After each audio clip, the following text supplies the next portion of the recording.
바이든 행정부가 6조 9천억 달러 규모 2024 회계연도 예산안을 발표했습니다. 부자 증세를 통해서 향후 10년간 정부 부채를 3조 가까이 줄이겠다는 게 핵심입니다. 금융당국이 예금 인출 사태로 큰 손실을 내 주가가 폭락한 실리콘밸리 은행을 폐쇄하고 자산을 몰수했습니다. 이번 주 일요일 새벽부터 일광절약 시간제 서머타임이 시작됩니다.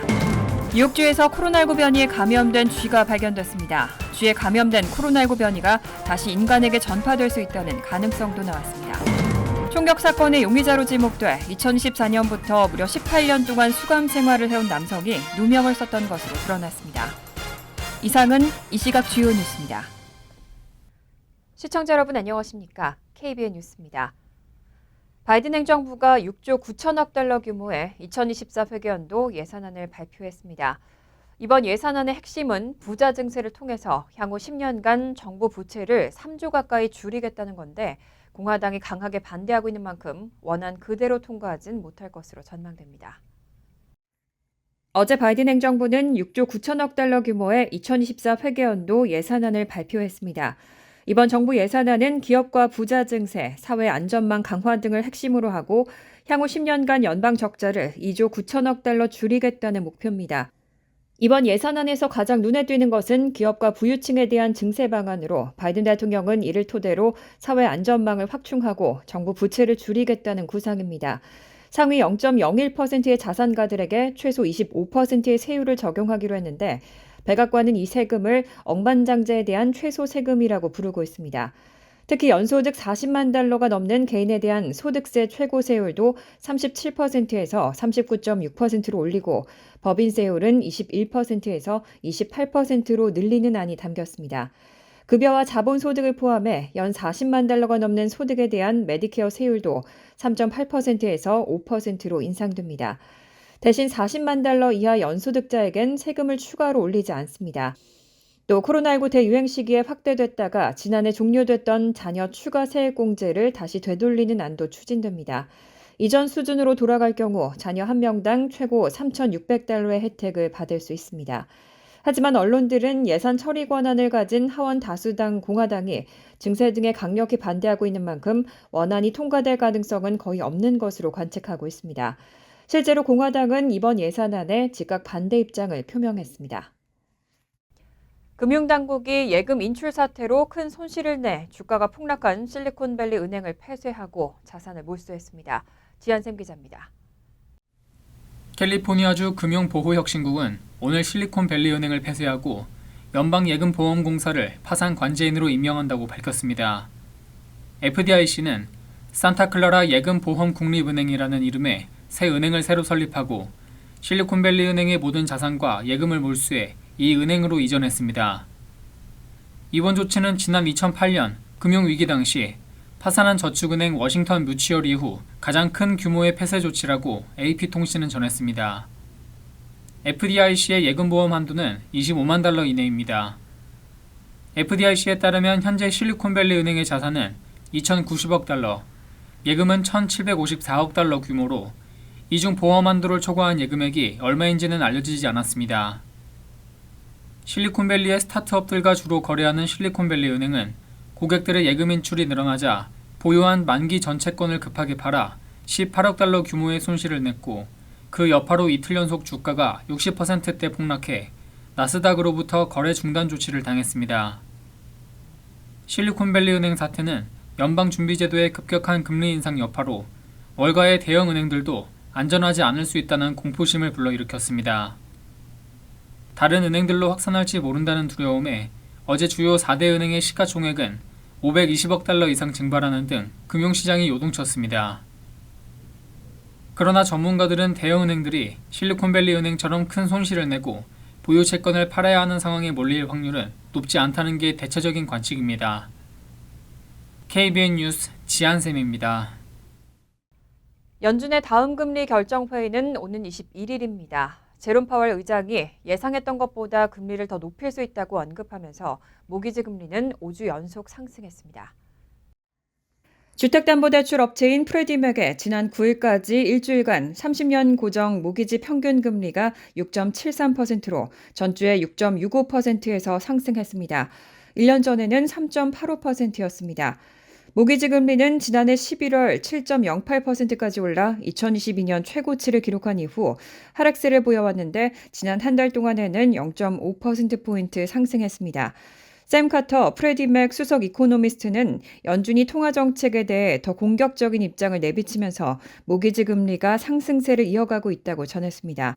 이어 전반적으로 소비자들은 여행이나 외식 등 금리에 민감하지 않은 분야에서 지출을 하고 있지만 주택 등 금리에 민감한 분야는 계속 악영향을 받고 있다고 덧붙였습니다.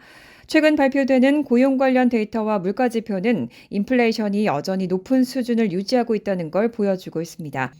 이에 따라 제롬 파월 연준 의장은 인플레이션에 대응하기 위해서 이번 주 중앙은행이 이전에 예상했던 것보다 금리를 더 높일 수 있다고 언급했습니다. 연준의 다음 금리 결정 회의는 오는 21일인데 시장에서는 금리가 0.5%포인트 인상될 가능성이 나오고 있습니다. 이번 주 일요일 새벽부터 일광절약 시간제 서머타임이 시작됩니다. 새벽 2시를 1시간 앞당겨서 3시로 조정해야 합니다. 애리조나와 하와이주를 제외한 미 전역에서 12일 새벽 2시를 기해 서머타임이 시행됩니다. 새벽 2시에 시간이 새벽 3시로 1시간 더 앞당겨집니다. 이에 따라 한국과의 시차는 동부 표준시를 기준으로 14시간에서 13시간으로, 서부 표준시를 쓰는 지역에서는 17시간에서 16시간으로 각각 1시간 단축됩니다. 올해 서머타임은 오는 11월 5일 해제됩니다. 하지만 1년에 2차례 시간을 조정하는 데 따르는 번거로움과 사회적 혼란, 수면 시간과 리듬의 변화에 따른 건강에 악영향 등을 들어 이를 개선하자는 목소리도 갈수록 커지고 있습니다. 마크 루비오 상원의원은 서머타임을 항구적으로 적용하는 이른바 햇빛 보호법을 다시 발의했습니다. 해마다 3월 시작되는 서머타임을 연중 계속 적용하는 이 법안은 지난 회기 때 상원을 통과했지만 하원에서 처리되지 않으면서 임기 만료로 폐기된 바 있습니다. 루비오 의원은 1년에 시간을 2번 바꾸는 것은 어리석은 일이라면서 시간을 고정하는 것에 대해서는 초당적이고 대중적인 지지가 있다고 밝혔습니다. 뉴욕주에서 코로나19 변이에 감염된 쥐가 발견됐습니다. 쥐에 감염된 코로나19 변이가 다시 인간에게 전파될 수 있다는 가능성도 나왔습니다. 미주리대 부설 인플루엔자 신생전염병센터 국장인 헨리 완 박사 연구진은 미생물학회 학술지 엠바이오에 게재한 논문을 통해 뉴욕의 쥐 수십 마리에서 코로나19 변이를 확인했다고 밝혔습니다. 완 박사 연구진은 유전체 염기서열 결정 등을 분석해 뉴욕 브루클린 지역 공원과 하수 부근에서 잡은 쥐 79마리 중 13마리에서 코로나19 양성 반응을 확인했습니다. 다만 연구진은 하수 속 변이에 전염성이 있다는 증거는 나타나지 않았다며 하수도의 쥐가 인간과 함께 살며 공기 중 전염을 통한 간접 감염의 가능성도 있다고 밝혔습니다. 연구진은 실험용 쥐를 통해 코로나19 알파와 델타, 오미크론 바이러스가 쥐들 사이에 전염될 수 있다는 사실도 밝혀냈습니다. 완 박사는 이번 연구 결과는 동물 사이에 새로운 변종 바이러스가 퍼져 인간에게 영향을 미칠 수 있다는 것을 보여준다며 인간과 동물 모두의 건강을 보호하기 위해 더 넓은 관점에서 지속적인 관찰이 필요하다고 말했습니다. 연구진은 뉴욕에 약 800마리의 쥐가 있다며 인간과의 상호작용 가능성은 상당하다고 지적했습니다. 뉴욕시 민원 한라인 서비스 311이 운영된 지 올해로 20주년입니다. 그동안의 통계를 보면 가장 많이 접수된 민원은 이웃 간의 소음 문제였습니다. 어제 뉴욕시는 311 민원 한라인 가동 20주년을 맞아 311 민원 통계를 발표했습니다. 발표에 따르면 2003년 3월부터 2023년 3월 현재까지 전화와 문자, 메시지, SNS, 모바일 앱 등을 통해 접수된 전체 민원 건수는 약 5억 2,500만 건이 넘었습니다. 민원 접수 가운데는 전화가 68%로 가장 많았습니다. 지난 20년간 접수된 민원 내용을 유형별로 보면 이웃 간 소음과 관련된 민원이 221만 8,794건으로 최다를 기록했습니다. 이어 주거지 난방 민원이 199만 7,650건, 주차 티켓 관련 민원이 195만 4,787건, 대중교통 관련 민원이 198만 3,555건, 건물주의 건물관리 관련 민원이 179만 6,896건 등으로 뒤를 이었습니다.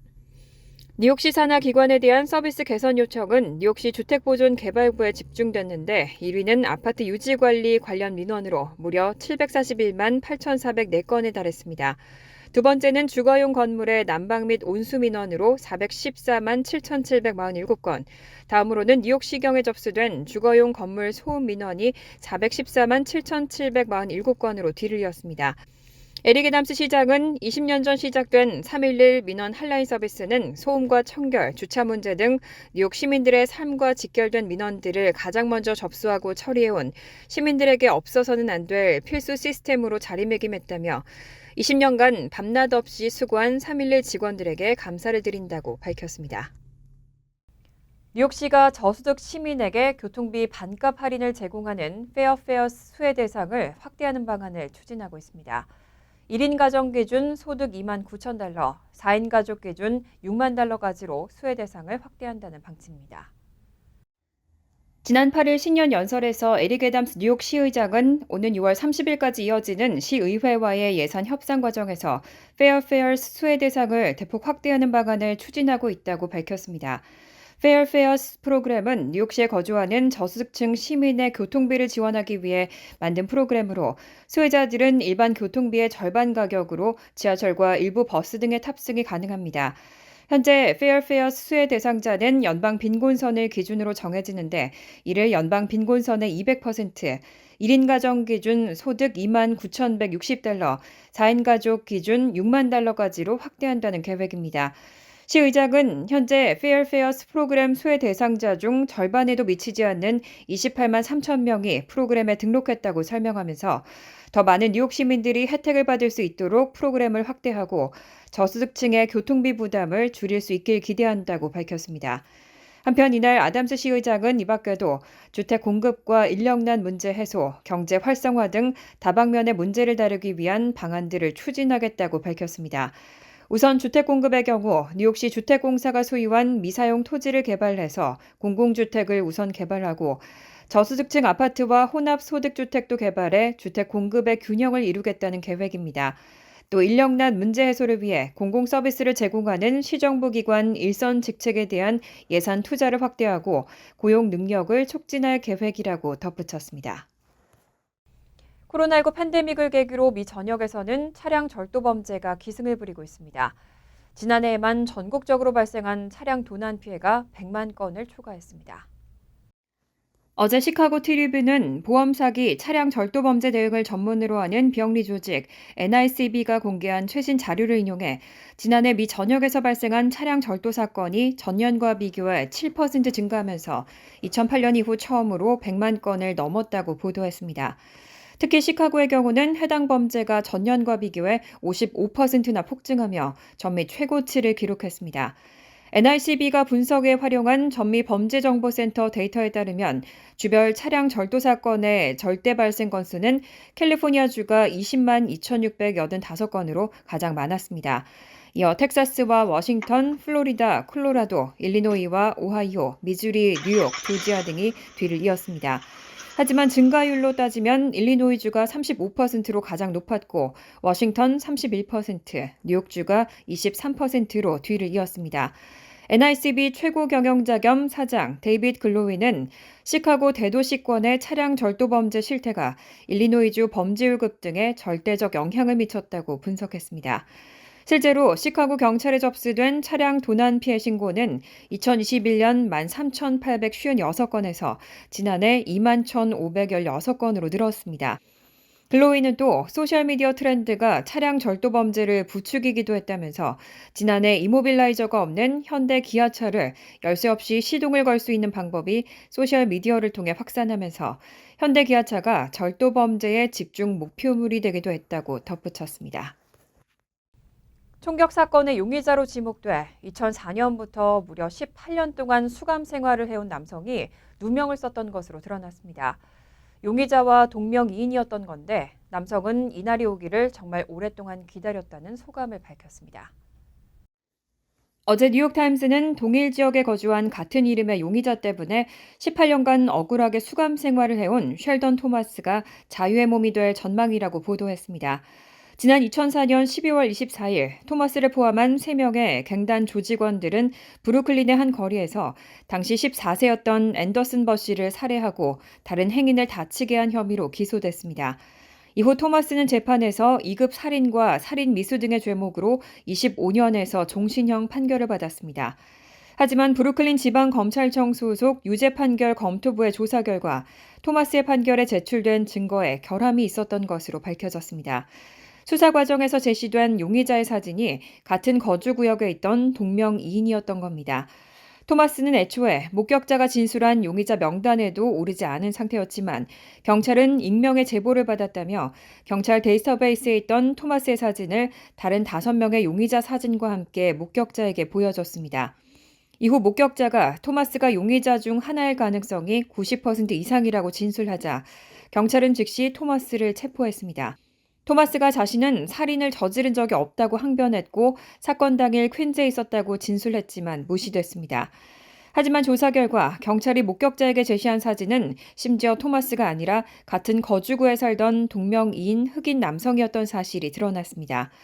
토마스의 유죄 선고 무효화를 추진 중인 에릭 곤잘레스 브루클린 지방검사장은 과거의 잘못을 바로잡을 용기를 가져야 한다며 토마스는 정당한 이유 없이 체포됐다고 지적했습니다. 다만 토마스에게 누명을 씌운 당시 담당 경찰들은 공소시효가 이미 끝났기 때문에 죗값을 치르지는 않을 전망입니다. 간추린 소식입니다. 한국 외교부가 재외동포청의 정식 출범일이 오는 6월 5일로 확정됐다고 밝혔습니다. 외교부는 재외동포청이 관계부처와 협업을 통해 미주 한인들을 포함한 재외동포들에게 영사와 법무, 경무, 교육 등 민원 서비스를 종합 제공하게 되는데 직원 수는 150명에서 200명 정도에 예산 규모로는 현재 재외동포재단보다 더 늘어나게 된다고 밝혔습니다. 한국 외교부는 또 신설되는 재외동포청 산하에 기존의 재외동포재단이 수행하던 재외동포 지원 업무를 맡을 재외동포 협력센터와 같은 별도 조직을 둘 계획입니다. 한국 정부가 다른 나라 국적이 있는 재외동포를 지원할 경우 소수민족 문제에 민감한 일부 국가가 자국민 문제에 개입한다고 오해할 소지가 있기 때문으로 분석됐습니다. 전국보대가협회는 지난 8일 기자회견을 열고 캐시오컬 주지사가 추진하는 보석개혁법 개정을 지지한다고 밝혔습니다. 협회는 보석개혁법은 올바른 의도로 설계됐지만 현행법을 악용하는 상습범들이 많고 이들은 매번 구금되지 않고 풀려나는데 이건 말도 안 되는 일이라며 우리는 안전한 환경과 도시를 원한다고 밝혔습니다. 새 개정안은 보석 대상인 범죄 케이스 중 기소 시점에서 판사들이 피고인을 법정에 출두하도록 하기 위해 최소한의 제한을 조치하도록 하는 주법상의 문구를 삭제하는 내용을 골자로 합니다. 지난 8일 뉴저지주 대법원은 주 헌법을 근거로 경찰은 예측할 수 없고 우발적인 상황에서만 영장 없이 차량 수색을 할 수 있다고 판결했습니다. 이번 판결은 지난 2011년 오션 카운티 톰스 리버에서 경찰이 카일 스마트라는 남성의 차량에서 마약과 무기, 탄약 등을 발견해 체포했는데 영장이 없이 수색한 것이 쟁점이 됐습니다. 경찰은 마약 관련 제보를 받고 용의자 차량을 멈추고 수색에 협조해달라고 했지만 용의자는 거부했고 경찰은 영장이나 동의 없이 스마트의 차량을 수색해 마약과 무기 등을 발견했습니다. 하지만 재판부는 수색 영장이 없었다는 이유로 해당 증거를 인정할 수 없다는 판결을 내렸고 주 항소법원과 주 대법원에서도 같은 판결을 내렸습니다. 뉴욕시 택시 리무진 위원회는 8일 우버와 리프트 등 차량 공유업체의 기사의 임금 인상안을 표결에 붙이고 지난해 1월보다 승차당 $2.16 인상하는 방안을 승인했습니다. 임금 인상은 이달 13일부터 시행됩니다. 이번 인상폭은 지난 2월 발효된 6.4% 인상안과 인플레이션율 2.3% 등을 감안해 결정됐습니다. 이에 따라 우버나 리프트 이용 승객들은 승차 공유 차량을 타고 7.5마일이나 30분 이동 시 최소 $26.76를 지불해야 합니다. 환율과 증권 소식입니다.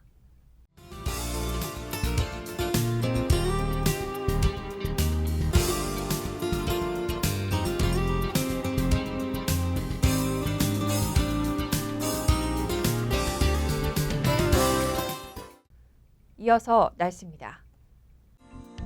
토요일은 오전에는 비나 눈이, 오후에는 1인치가량의 눈이 내릴 것으로 예상됩니다. 낮 최고 기온은 44도, 섭씨 7도, 밤 최저 기온은 35도, 섭씨 2도로 예상됩니다. 일요일은 흐린 가운데 밤늦게는 비 내릴 가능성이 있습니다. 월요일은 비가 내리겠고 밤늦게는 눈으로 바뀌는 곳도 있겠습니다.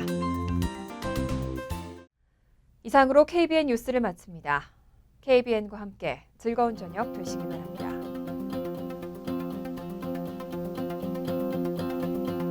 미 동부 최대 한인방송 KBN이 제작하는 KBN 뉴스는 웹사이트 mykbn.com 그리고 유튜브와 페이스북에서 다시 보실 수 있습니다. 좋아요, 구독, 알림 설정은 뉴스 제작에 큰 도움이 됩니다.